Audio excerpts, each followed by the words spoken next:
Ladies and gentlemen, welcome to the Griffin City Commission Board of Commissioners, February 14th.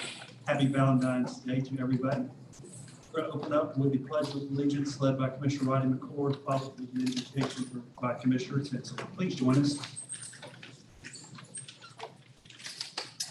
I pledge allegiance to the flag of the United States of America and to the republic for which it stands, one nation under God, indivisible, with liberty and justice for all. Most gracious Heavenly Father, we're here today to ask your blessings and guidance in the performance of our duties as elected officials. We pray for strength, love, knowledge, and understanding. Help us recognize and solve the problems that are presented. Make our solutions fair and just to the best interests of everyone. Help us overcome our shortcomings and keep us united as a team to work for the betterment of the city and its people. We pray in your name. Amen. Amen. Thank you. First item is to approve the agenda as presented. Do we have a motion to approve? Mr. Tinsley with the motion. Do we have a second? Mr. Brock with the second. All in favor, please signal by raising your hand. 6-0. Under presentation and delegation, we have the honor tonight to recognize Jeremy Kenway, Stormwater Department Superintendent, as the calendar year 2022 Strongest Link in the Chain Award recipient. Director of Stormwater Bryce Martin and Environmental Tech Ariel Blanton will address. Good evening and welcome. Good evening. Good evening. We're really proud to have Jeremy get this for the year. I can't say enough about him. Ariel can't say enough about him. He's completely changed the culture in stormwater, particularly on the operations and maintenance side of things. And he's dying right now. He can't wait to get out from up here, but we're very proud of him. Ariel, you want to kind of say how this came about and how the nomination came about and stuff? Oh, absolutely. Just like Bryce said, it's just really the culture around our office has changed over the past 4 or 5 years, and just seeing how much he cares about the future of projects we're working on, always looking for efficiency. I mean, this has just been a long time coming, and we're excited that we finally wrote up a nomination, and just happy he was able to receive it. Awesome. Congratulations.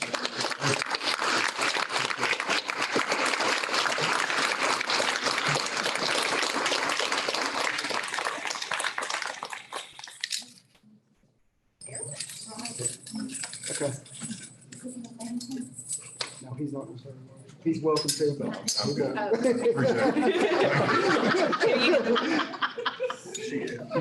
required to speak. You're required to speak.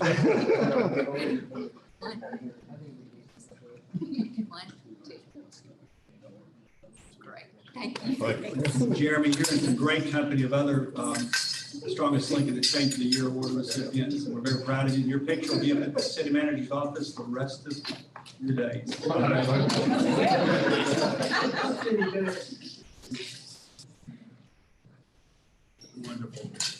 Next will be recognized police officer Nicholas Ford as the January 2023 Strongest Link in the Chain, the recipient. Chief Mike Gates will address.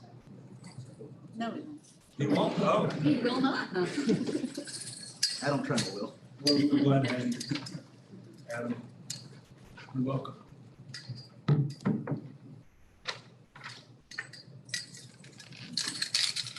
My name is Adam Tremble. I nominated Officer Nicholas Ford for the Strongest Link of January 2023.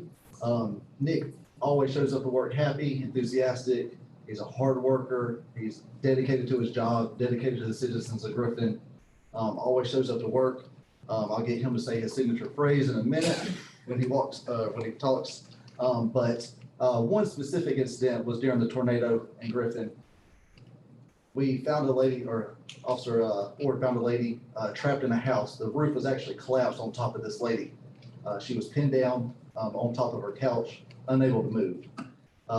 Officer Nick didn't hesitate, climbed through a window that was, probably 2 foot wide, and climbed through there. Didn't care about risking his own safety to save this lady. Climbed in. We didn't have any tools or anything to help extract the lady. We used a pocket knife. The roof could have collapsed at any moment, and he didn't hesitate to risk his own life. So to me, he's a hero, and I just wanted to recognize him as the Strongest Link for January. So I'm definitely proud of him. He's a good coworker, and I will go into another house with him anytime. So,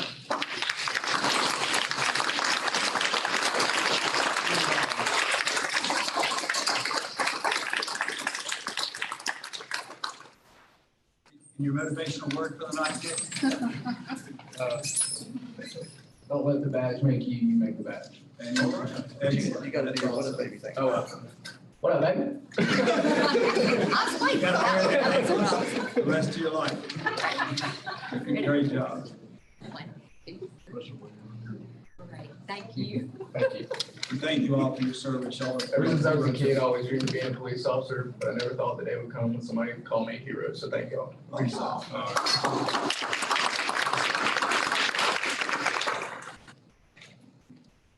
Moving into presentation of proclamation declaring February 17th, 2023 as Arbor Day 2023 in Griffin, Georgia. I believe we've got Bryce and his team to receive it. Yep.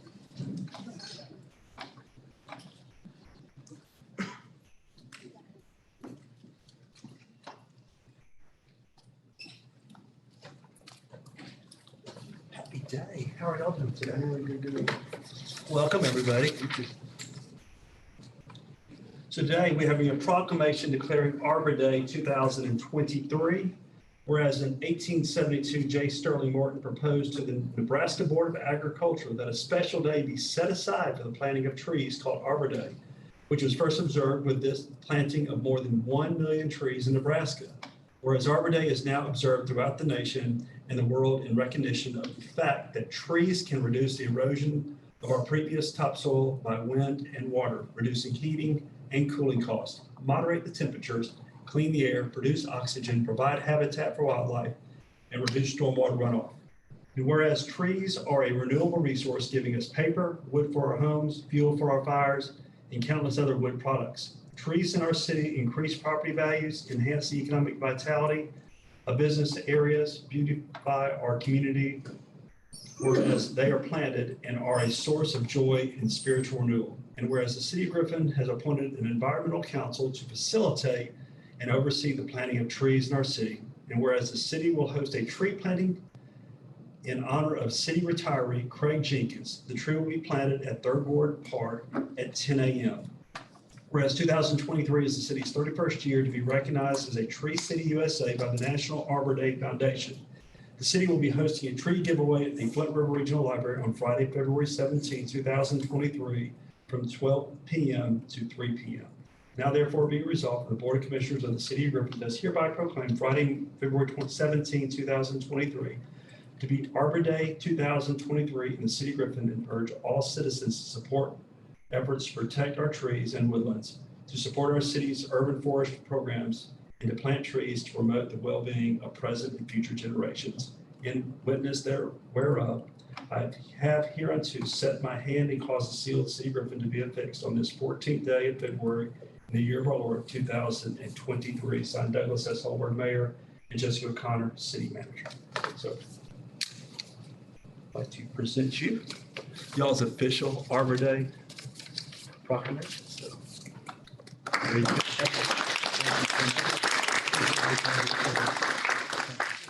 Appreciate you, sir.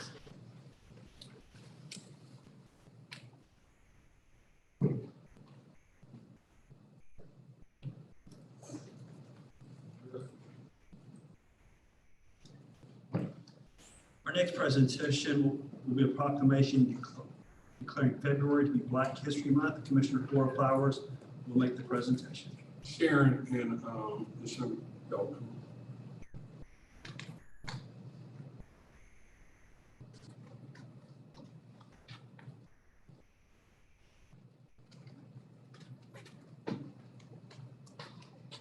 I was gonna say Rodney didn't read this because he left his glasses at home. So what? Right, or perhaps he just needs new glasses. Okay, proclamation celebrating Black History Month 2023. Whereas Black History Month is celebrated every February in recognition of the many achievements by Black Americans in the United States. And whereas historian and author Dr. Carter G. Woodson created Negro History Week in 1926, and this tradition was expanded in 1976 to Black History Month. And whereas the city of Griffin acknowledges and rejects the long history of institutional and structural racism towards Black Americans in the U.S., and with its observance of Black History Month, calls our attention to the continued need to confront racism and build a society that lives up to its democratic ideals. And whereas the city of Griffin is committed to promoting racially just policies and practices that create opportunities for all people to thrive. And whereas the city of Griffin continues to work toward becoming an inclusive community in which all citizens, past, present, and future, are respected and recognized for their contributions and potential contributions to our community. And whereas the scientific, technological, economic, political, and cultural innovations by Black Americans have been essential to the progress of our nation. And whereas the city of Griffin is proud to honor the history, contributions, and accomplishments of Black Americans in our community. Now, therefore, the City of Griffin Board of Commissioners does hereby proclaim February 2023 to be Black History Month in the City of Griffin and encourages all citizens to join in this observance. In witness thereof, I have hereunto set my hand and caused the seal of the City of Griffin to be affixed this 14th day of February in the year of our Lord 2023. Signed Douglas S. Holberg, Mayor, Jessica O'Connor, City Manager.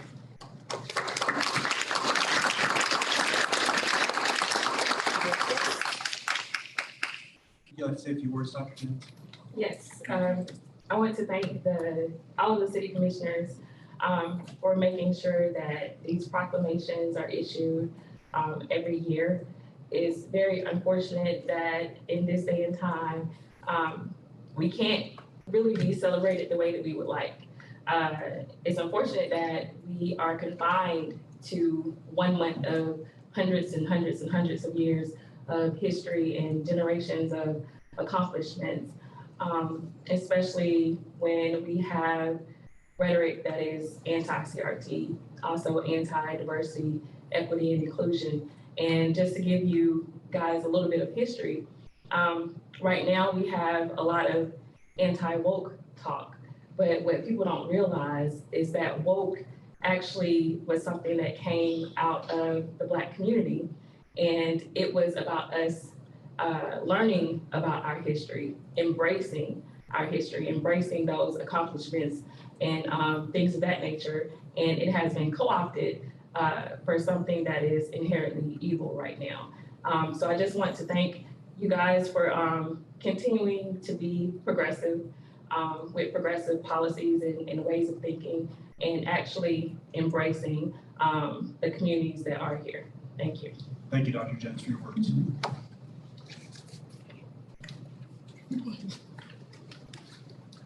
Moving into item 5 is discuss Griffin Spalding County Comprehensive Transportation Plan update. Daniel Delbury with Core Engineering will address. Welcome, sir. Mr. Mayor, thank you very much. Good to see you again. I appreciate this opportunity to make a brief presentation on the culmination of the Comprehensive Transportation Plan, which was done in conjunction with the City of Griffin and Spalding County. The report itself, 150 plus pages, has been distributed. So just wanted to briefly run through the process of recommendations and then get out of the way so you can take care of other regular business. We spent a lot of time with existing conditions, public engagement, how to prioritize the projects, and then ultimately the recommendations and the funding for those. So the team consisted of our firm, Croy Engineering, Gresham Smith, who had done work for the freight cluster plan in the area, and Sycamore Consulting. What we did is we built on the existing plan, got current vision and ideas from the citizens for what they wanted to see transportation in the city and the county, and developed a short range, medium range, and long range plan. So the existing conditions was not only infrastructure, bridges, roadways, sidewalks, et cetera, but also what is the community characteristics and demographics that make up the city.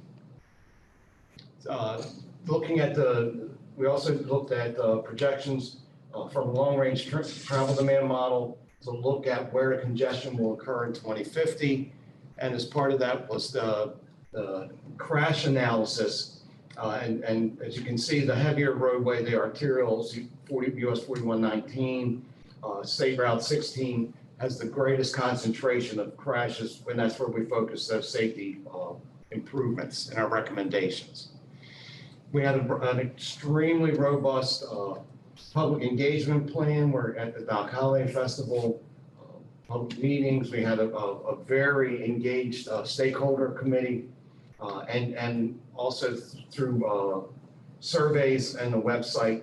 That one number I would like to point out is that very bottom one with the number of participants. We had 837 visits with our when we brought forward with the recommendation. So we're really pleased with the number of folks locally that were interested in what the results of the analysis were.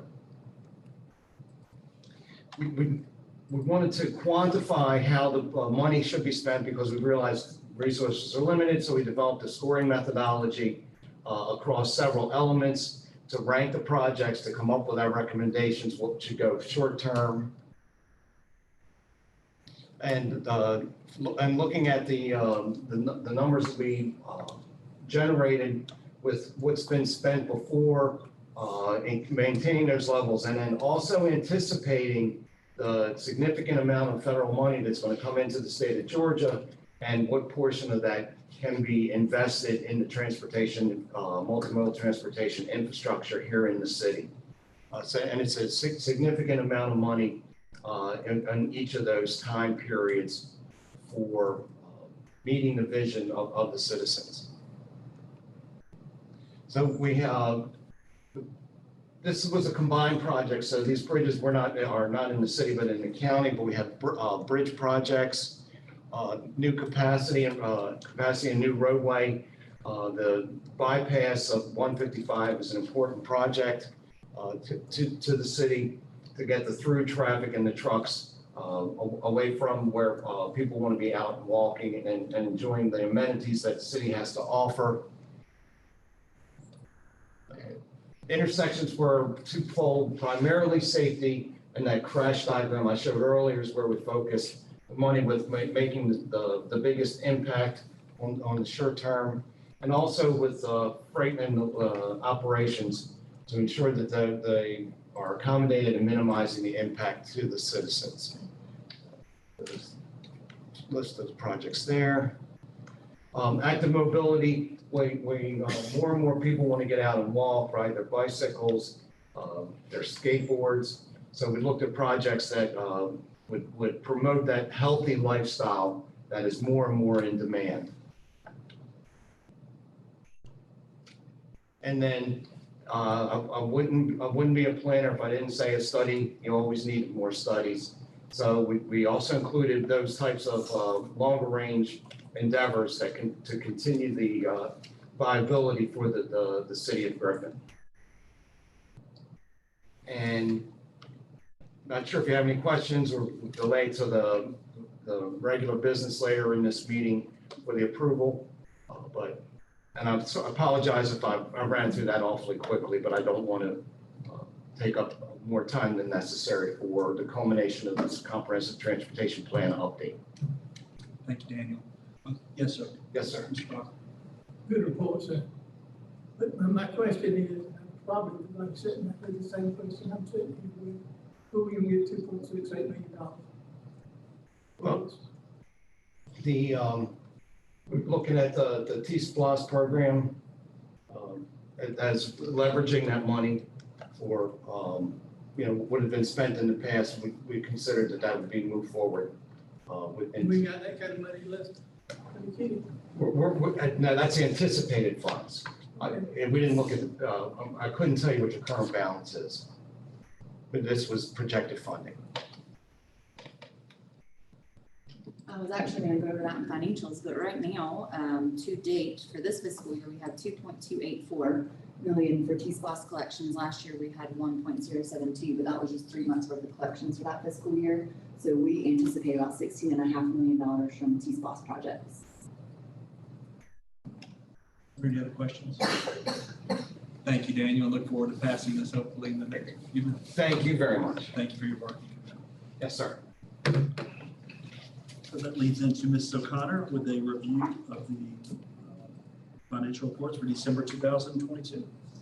So this is halfway through the fiscal year. I'm pleased to be able to say that as of December 31, our total operating revenue is at 51.02%, so a little bit ahead of what is budgeted for halfway through the year. 89% of that is in property tax collection. Those bills did go out a little bit late, and I do understand that with the storms at the beginning of January, some of that money was not able to be deposited, so we do expect to see close to what was budgeted at 100% through hopefully January's financials. The other thing of note is that our operating expenses halfway through the year are only at 39.2%. So we are far below what we budgeted in expenses, which is always a good thing to have halfway through the year. Thank you, Ms. O'Connor. Are there any questions from the board? Moving into citizen comments. At this time, the mayor opens the floor to comments from the audience. Comments should relate to a specific agenda item not listed on the agenda for a public hearing or to a concern within the jurisdiction of the city. Commission meetings serve the purpose of conducting city business and are not a forum for the unlimited expression of opinion.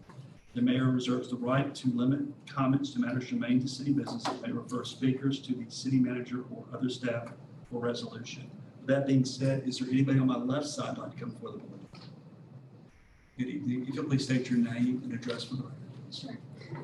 Sharon King, 143 Cumberland Road. Good evening, Mayor and Commissioners. Please accept this as a formal notice of my resignation from the Griffin County Land Bank Authority.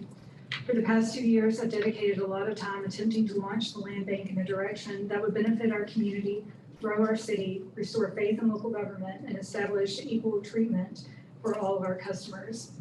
It saddens me to say that over the last few meetings, it has become very clear that what I want for the land bank is not what the land bank wants for itself. Whereas there are several reasons I am resigning, I would like to highlight a few this evening. One, operating without structure and direction is encroaching on valuable time that I can spend with my family and focus on personal initiatives. An example of this is that the trees had fallen on some of our lots during the tornado. Once learning the trees needed to be removed, I contacted the board and was advised by our attorney to get 3 quotes for tree removal services to bring to the special called January meeting. I did, and the quotes were not considered. Instead, our treasurer was assigned to check with our insurance company to see if they could cover the cost. At the next meeting in February, the treasurer reported that the insurance company could not cover the expense of having the trees removed. The 3 quotes were again ignored, and instead I was asked to reach out to Tatum Tree Service to get a quote. I said no. I said no for a couple of reasons. One, I had already done what was asked of me and retrieved 3 unbiased quotes to present to the board. 2, I will not go against board policy and contact another tree service under the assumption that they would give us a better price. I refuse to participate in nepotism. Further, what is decided at one meeting does not carry to the next meeting. An example of this is how we are handling awarded properties without contracts. In November, the board discussed that these properties should be a good stopping point for us to reevaluate, enter into a new contract with the intent to ensure deed restrictions could be enforced. I had this conversation with our legal staff, and we've also discussed it publicly. What was decided in November no longer holds true in February, as no one seems to remember what we had already decided. Saying one thing, then denying you said it, and then expecting everyone to remember it as you do is called gaslighting. I will not tolerate anyone who wastes my time or gaslights me. Lastly, I cannot stomach the blatant disregard for the direction given by the board to both local governments. In the last meeting, without a vote of the board, an individual was allowed to enter into contract for 30 Franklin Drive. This is done even though we have been told not to enter into contracts during this period. 30 Franklin Drive sits at the end of a cul-de-sac in a residential neighborhood. The sheriff's office has been out regarding squatters and trespassing complaints. There are many cars and boats sitting on this property that appear to be non-operational. The junk that is illegally cluttered on the property and the burnt structure has earned the land bank a code violation warning by the Spalding County Marshal. A notification letter was sent to the land bank in October and has still yet to be addressed or shown to the board. During the last meeting, the individual who wants 30 Franklin Drive told the board that he had been trespassing and storing cars and boats on the land bank property without permission. The chair still allowed this individual to enter into a contract without the vote of the board. This personal decision is disrespectful to our sheriff's deputies who have been keeping extra patrol on the property, the local governments which formed us to operate, fellow board members, and most importantly, to our community, and even more directly, to the residents of Franklin Drive. It violates my own code of ethics and is the main reason why I'm resigning. At the beginning of my journey with the land bank, I was hopeful that we could learn to work as a team to increase homeownership and affordable housing in Griffin-Spalding County. I've come to realize that I can fight these things better as a community advocate than as a board member. Thank you for the opportunity to serve. I look forward to continuing working alongside city staff to bring affordable quality housing to Griffin. Thank you, Ms. Kay. Is there anybody else on my left like to come before the board? Is there anybody on my right side? Moving into the consent agenda, we have items 7, 8, 9, and 10. Do we have a motion to approve the consent agenda as presented? Mr. Tinsley with a motion. Do we have a second? Ms. Ward with a second. All in favor, please signal by raising your hand. 6-0 on the consent agenda.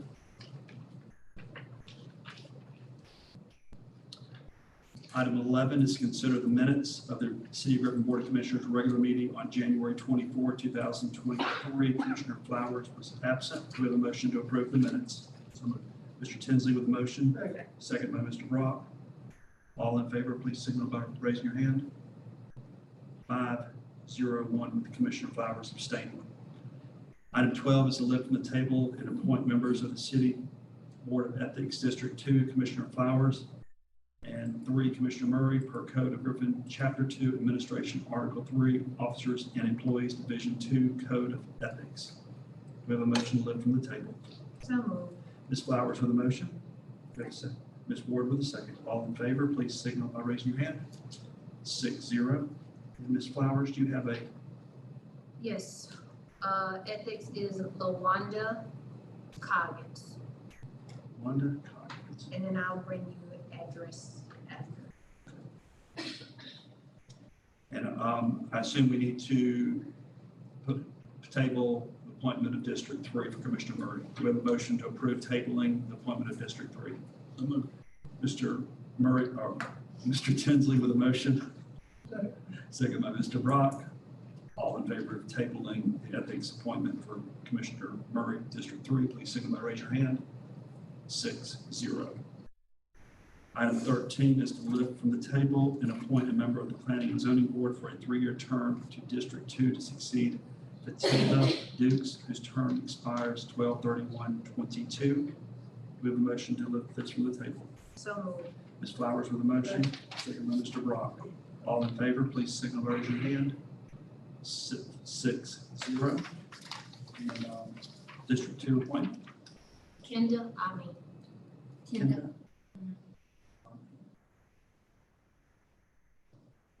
Thank you.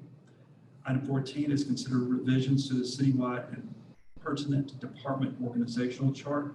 Human Resources Director Stephanie Woods will address.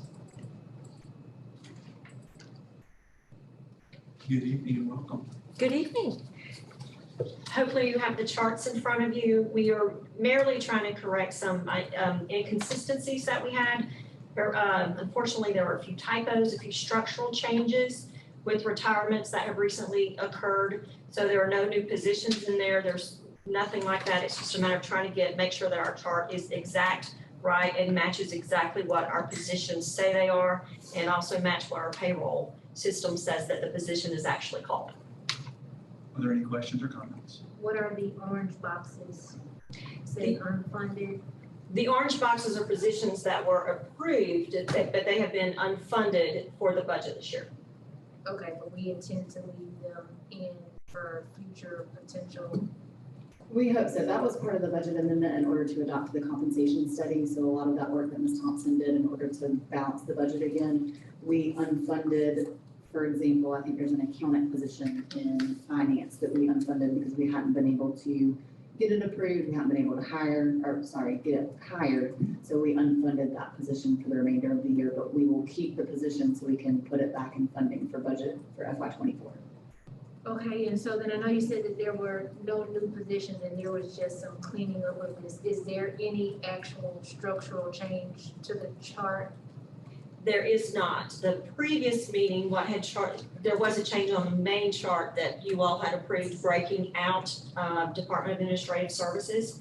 So this new chart kind of defines what that structure looks like for those 3 departments that are now individual departments. That would be HR, IT, and finance. Okay. The only other one there is one, is that municipal court administrator now reports to the staff attorney instead of to the city manager. So that's what I was gonna ask, is that what, there's 2, and could just be how it's put in here, there's 2 different types of dotted lines in here? I think is that on purpose? It's not intentional. Yeah, I think Okay, it's so just that. that's not it's an the way it indication looks. of anything. And so the dotted line implies that one of those people, even though they fall under the larger umbrella, they report to that person specifically. Correct. Correct.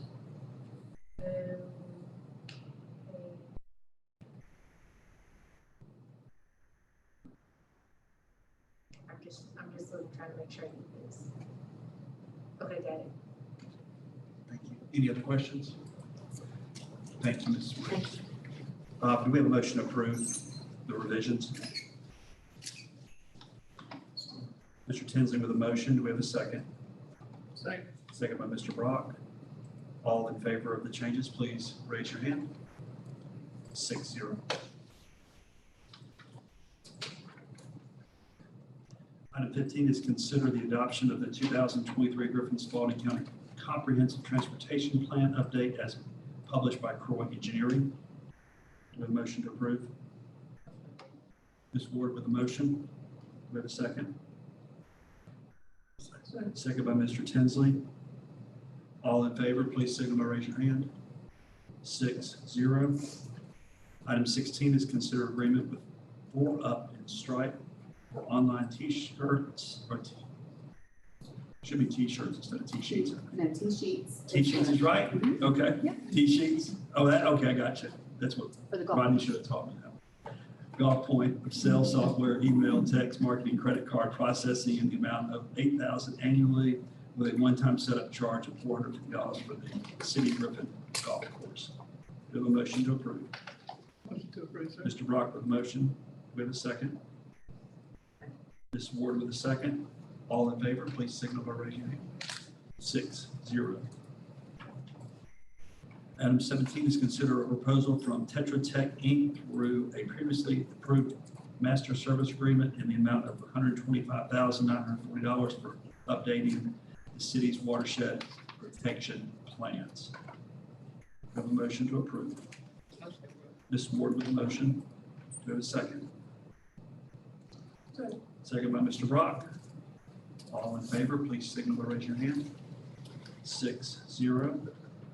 And then item 18 is to consider resolution approving the standardized form of a license agreement for stormwater maintenance for purposes of acquiring future licenses to use private property in order to inspect, maintain, repair, and/or replace stormwater infrastructure, and further authorizing the mayor, secretary to the commission and city attorney to execute future license agreements in this form as binding contract.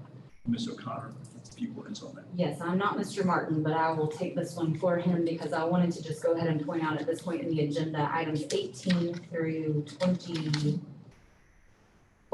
are all storm related. And so I wanted to sort of give you a heads up as to why they are on here. They are not normal for us, but it's a lot of things that we always do. So these license agreements, both item 18 and item 19, are something that we have always signed, but we felt like just to make sure through FEMA's sort of very cumbersome regulations that we had you approve them as to form. It's something that Mr. Whalen drafted years and years ago that we're just shoring up. So this will actually be a resolution authorizing myself, the mayor, and the city attorney to sign any license agreement that we need from here forward for stormwater or water wastewater maintenance.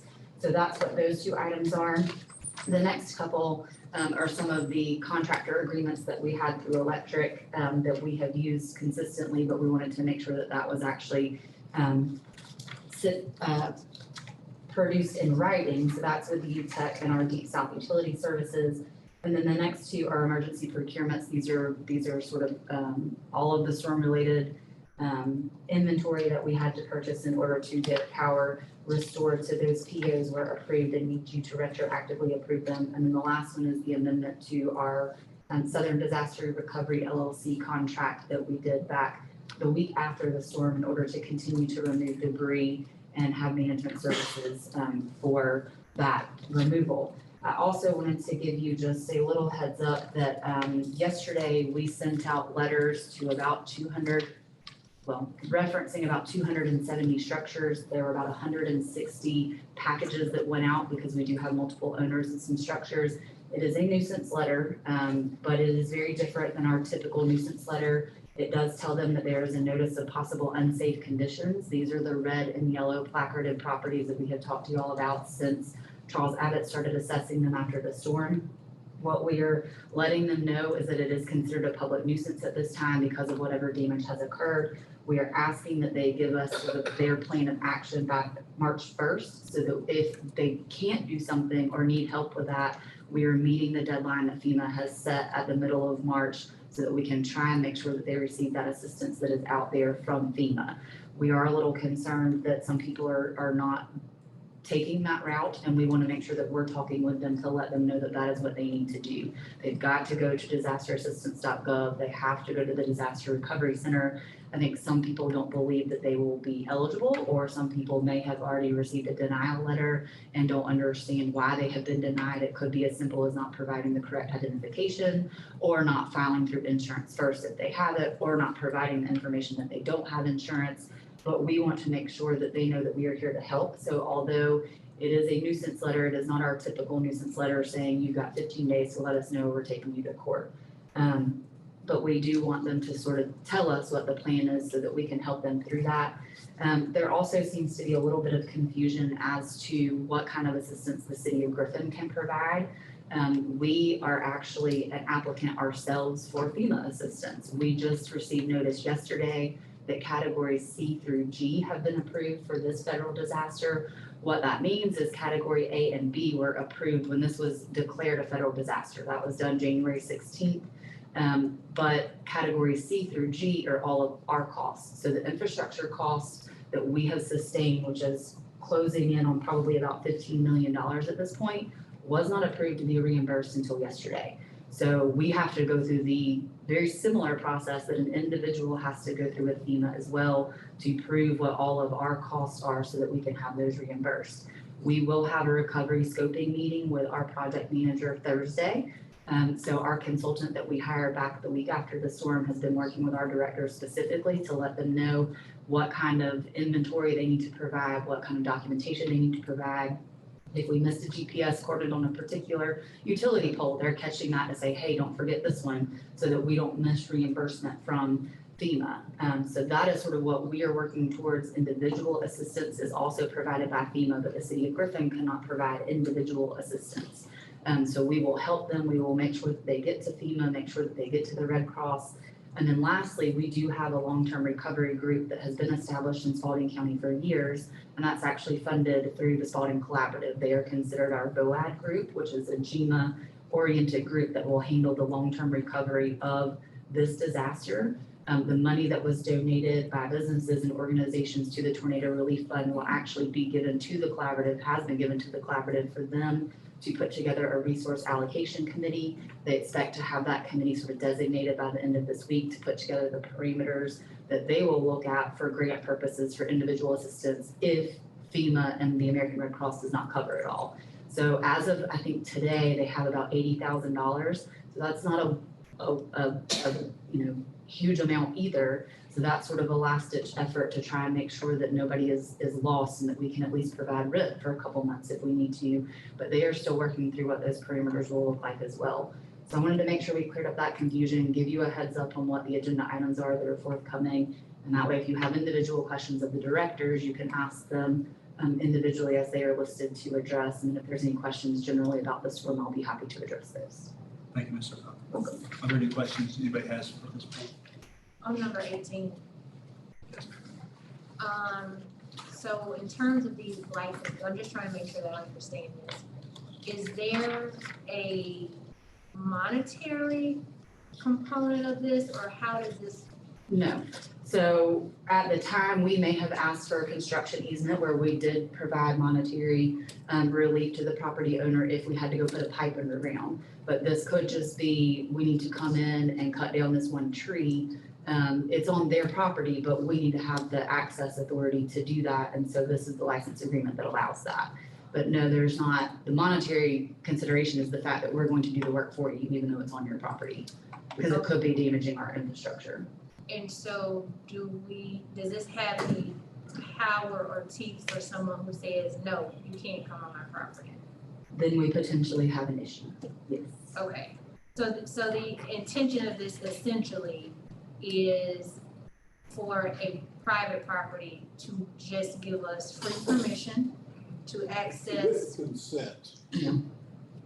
for a limited time or like for perpetuity? It just says for the, let me make sure I read this exactly. It's Yeah. until they revoke the Labor incidental to such maintenance. So once that is done, then the license agreement expires. They actually, we can hold that license agreement in place for future stormwater maintenance as well. But if they revoke it and say, you can't come on my property, we can no longer go onto the property. But for these circumstances, trees, a good example, we have trees that have pulled up stormwater pipes that are now larger, twice the size of my head, that are coming out of the ground. We, in order for our infrastructure to work properly, have to have access, but people 20 years ago didn't get an easement that made it where we can go onto this property. We actually do these regularly, even outside of this disaster event, but now we have more that we need to do at a quick rate. So this is very similar to our cemetery burial rights contract, where it's a matter of course in our normal business, but we're having to increase the rate at which we're getting them. And so to prevent having all of that come to you and potentially delay our recovery efforts for cleaning up these trees and getting our infrastructure working properly, we wanted to get a standardized form. So in the event that we go onto the property, and we take the tree or whatever, but now we rode over their shrubs and we rode over the grass. Is it our responsibility? That's their responsibility? Yeah, so we actually are required to restore the property to its previous condition. This is item number 6, repairing or replacing pre-existing improvements, if any, which were damaged or destroyed as a direct result of the work performed. So we've got to stabilize the site, restore to grade, and regrass. Okay, so if we go out there now and there's no grass because it has just magically disappeared, then we leave the dirt. But if we go out and if there is sod and then we're gonna have to replace it with sod. If there's, ryegrass or winter grass, then we'll have to reseed. But then it does say regrassing areas disturbed during the work with grass of a similar type. So it's pretty specific. essentially. Okay, and then so the final question, it was in my brain and it might have just gone away, is once we have this license, do we, for future, right, we fix it now and then in 2 years we have to come back. Do we have to actually get notice to them that we're coming on the property, or can we just show up at 6 in the morning? No, we would always try and get notice. I don't know that really is. It's in the license agreement that we do have to provide them with advance notice, a reasonable amount of notice, to which they have to also reasonably accommodate as well. They can't just say no unless they're fully revoking that license agreement.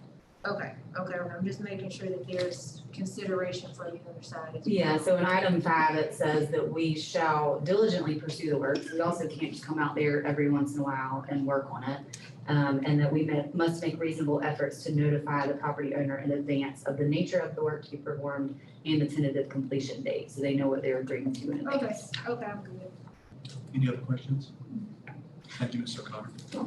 Do we have a motion to approve item 8, the resolution for item number 18? Can we do it together, 18 through 24? No, we need to read those in minutes. We have a motion to approve item 18. Ms. Ward with a motion. Do we have a second? Second. Ms. Flowers with a second. All in favor, please signal by raising your hand. 6-0. Item 19, consider resolution approving the standardized form of license agreement for water, wastewater maintenance for the purpose of acquiring future licenses to enter private property in order to inspect, maintain, repair, and/or replace wastewater infrastructure, and further authorize the mayor, secretary to the commission, and the city attorney to execute future license agreements of this form as binding contracts. Ms. Ward, on the motion, do we have a second? Everything, the language is exactly the same. The only difference is how we don't call it stormwater infrastructure, we call it publicly owned. Publicly owned, where did we put that? Treatment work system. Second. Second by Ms. Flowers. All in favor of 19, please signal by raising your hand. 6-0. Item 20 is consider a retroactive emergency electric contractor service agreement between the City of Griffin and Deep South Utility Services LLC, effective January 12, 2023 for electric storm restoration. Ms. Ward with the motion. With a second. Holberg with a second. All in favor, please signal by raising your hand. 6-0. Item 21, consider a retroactive emergency electrical contractor service agreement between the City of Griffin and UTEC Construction, Inc., effective January 12, 2023 for electric services, electric storm restoration. Do we have a motion to approve? Ms. Ward with a motion. Do we have a second? Second by Mr. Tinsley. All in favor, please signal by raising your hand. 6-0. Item 22 is consider resolution for section 2190 emergency procurement, retroactively ratifying and approving all purchases of equipment and materials from Resco Utility Services, Inc. related to temporary and permanent emergency repairs of the city electrical system necessitated by damage sustained during a January 12, 2023 tornado disaster, including all materials and supplies set forth within the following purchase orders, more specifically described in Exhibit A to the resolution. PO 23-0272 in the amount of $50,496. PO 23-0273 in the amount of $45,309.50. PO 23-0274 in the amount of $48,000 even. PO 23-0275 in the amount of $50,225. PO 23-0276 in the amount of $64,661. PO 23-0277 in the amount of $85,615.50. PO 0279 in the amount of $27,650. PO 23-0294 in the amount of $47,131. And PO 23-0295 in the amount of $64,423.15. Ms. Ward with a motion to approve. Do we have a second? Second. Can you read that over? Commissioner Flowers with a second. All in favor, please by raising your hand. He must have on your. 6-0.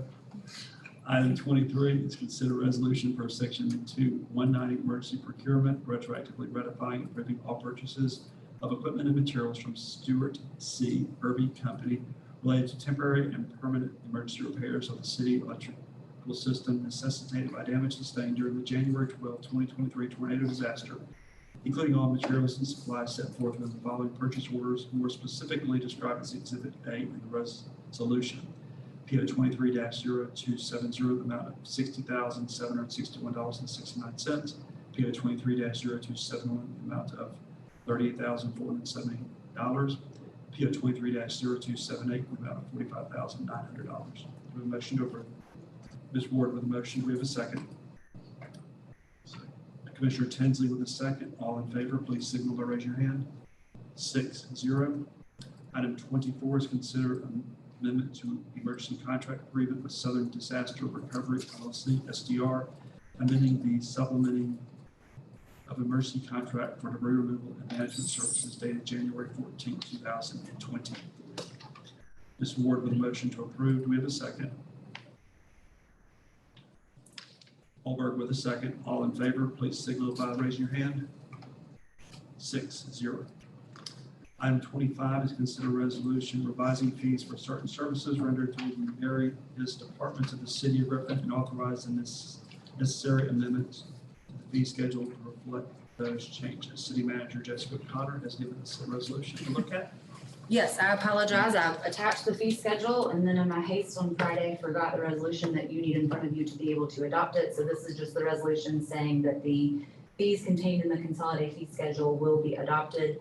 The yellow is the new fees, and I have directors here that are able to address what exactly they've done. A lot of them did go through and look at competitors' prices to make sure that we are still competitive. But as you all know, the cost of services, the cost of supplies, the cost of equipment, everything has gone up, and our fee schedule had not since 2021. So it's been a few years, and in some of these instances, a long time before that. So we are asking to increase those fees that you see in yellow. There is one section under electric in red that those will actually be removed because they have already been approved in the rate tariff. So they were in duplicated spots and they're actually rate tariffs. They're not fees. So we're just cleaning that up to avoid any confusion. So if you have specific questions about any of them, I will try and address or get our department directors to address. Are there any questions? Do we have a motion to approve the resolution? Mr. Tinsley with a motion, second by Mr. Brock. All in favor, please signal by raising your hand. 6-0. Item 26 is considered review item notice dated January 25, 2023 from the Strong Law Firm asserting a claim on behalf of Hartley and Kenita Combi for property damage in their residence at 1810 Abbey Road, Griffin, Georgia. We have a motion to deny. We have a motion by Commissioner Tinsley to deny. Do we have a second? Second by Mr. Brock. All in favor of the denial, please signal by raising your hand. All against, please like sign. 5-1 with Commissioner McCord voting against the denial. So before we do an executive session, City Manager. Sure. Just thank you for getting through that. I know that was difficult. We tried our best to get as much done as we could to make it not quite so lengthy. And a big congratulations to our strongest links that were able to be recognized tonight. I always enjoy recognizing employees, so it's fun to have June here as the strongest link of the officer board. I know Sergeant Traynor was very nervous to stand up and do that, even though he made the nomination, so I appreciate him being here to do that as well. And of course, it's always a great time to be able to recognize Arbor Day and Black History Month. I do want to point out that we have had very generously donated to the city 800 trees from Patio Tree Farm, is that correct? So we will be giving those out at the library on Friday. Our stormwater department will be out there to give them away. They're big trees this year. They are not little twigs. So they are big trees that we want everybody to come get, help us replace some of the trees that we lost. Bryce said at one point he didn't want to be a tree city anymore. He wanted to be a shrub city, but I think we still have some really pretty trees and I'd like to get as many of those replaced as possible. So I'm looking forward to being able to do that as soon as Friday. And I think that is it for me. Mr. Whalen. I have nothing further. Mr. Ross. Commissioner Flowers. Just thank you for the support of the Pinterest application. I agree with Dr. Jones. 1 month is not enough for all the magnitude of the contributions, but recognition is still recognition. So it's much appreciated. Commissioner Ward. Commissioner McCord. Happy Valentine's Day to everyone. And again, thanks to our staff, our city manager for continuing to educate the public on what we can and cannot do from a city standpoint when we're talking about going on to people's private property and whether it's a business or their home. So we just need to keep that information flowing. Attended a meeting last night and we talked about SBA and also FEMA who came, but SBA came here and did their presentation. So if anyone knows of anybody that still needs help or is not taking advantage of the help, and like Ms. O'Connor said, just because you get a denial, it could be a form, but they want you to come in and they are here to help. They're not trying to, if it kicks it out, it could be a number of things. So they're asking, please come in, fill out the information. They're trying to get rid of the money. They're trying to spend it where it's supposed to be spent. So we are still a disaster area. I think their date was March 17th that they will be here. It will take a few days, but please, if you know anyone, we've got to educate our citizens about this program because when it's gone, the city and county, we don't have funds to do what FEMA can do. So please tell everybody in your church group, you need them to come out. They're willing to send a team out. After they spoke at our meeting, I contacted 3 organizations and they jumped right on it. And they got a team of people still here waiting to do that. The numbers are going down where they're just sitting out there because nobody is taking advantage of it. So we need to get anybody you know that was affected with no insurance, renters. They even told us last night that they will pay for an additional 2 months of rent if you get there and fill out the form. So if you know anybody, please pass the word along. Thank you, Commissioner Ward. Commissioner Tinsley? I just want to thank our guests that are here tonight, as well as our staff. We continue to get words of encouragement from the community and praise in terms of how this team has worked together. We're just very proud of what you've done. I want to wish each of you a happy Valentine's Day, and I look forward to our board in 2 weeks coming together, and maybe our direction may have to change a little bit after the tornado. So I look forward to working together with staff and hearing y'all's recommendations and we put in stone what we want to do for the next short-term, long-term goals. That being said, we need to consider going to executive session pursuant to OCGA Section 5014 3B 1B for the purpose of authorizing negotiations to purchase, dispose of, or lease property pursuant to OCGA Section 5014-2-1 for the purpose of consulting and meeting with legal counsel pertaining to pending or potential litigation, settlement claims, administrative proceedings, or other judicial actions brought or to be brought by or against the agency or any officer or employee, or in which the agency or any officer or employee may be directly involved. Do we have a motion to go into session? Mr. Tinsley with motion. Do we have a second? Second. Mr. McCord with a second. All join us in the reading. Thank you all. Have a safe trip.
Back into closed session by Ms. Flowers. With a second by Mr. McCord. All in favor, Bill Hunt. We got Whoa. Was that a motion to re-enter the open meeting? That Y'all must motion- have come back in. I'm sorry. Do we have a motion to adjourn the meeting? Means Ms. motion. Flowers, we have a second, Mr. Tinsley? Yes. Second by Mr. Tinsley. All in favor? We're going home. 6-0.